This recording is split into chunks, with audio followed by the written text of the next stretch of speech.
Je pense qu'il y a des décisions qui ont été prises au niveau du gouvernement, à mon sens. Du moins, je l'analyse de cette façon et je pense qu'il devra rendre des comptes. Ça, ce sera déterminé, mais on doit le savoir, ce qui s'est passé. Et par ailleurs, je pense qu'il y a un entêtement idéologique.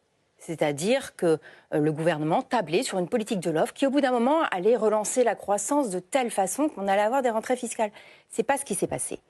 Faire une erreur en politique économique, ça arrive. S'entêter à ce point-là, ça devient criminel, en fait. C'est-à-dire que là, on voit bien que le gouvernement ne remet pas en cause, finalement, ce que je dis depuis 2 ans, c'est-à-dire que leur politique fiscale coûte extrêmement cher, ce que la Cour des comptes dit, ce que la Commission européenne dit, ce que le Fonds monétaire international dit. On a l'impression d'avoir, je sais pas, une sorte de forcenés, des forcenés qui veulent pas se remettre en cause et qui, au lieu de se remettre en cause, préfèrent faire quoi? Eh bien, parler de tickets modérateurs, parler des délais de carence des fonctionnaires, etc. Ce n'est pas ce qui est demandé par la Commission européenne, ce n'est pas ce qui est proposé par la Cour des comptes, ce n'est même pas ce qui est dit par le Conseil économique, qui dépend par ailleurs du Premier ministre. Donc, il y a un moment, faut quand même sortir du déni et arrêter de faire des propositions qui vont abîmer un peu plus la société française.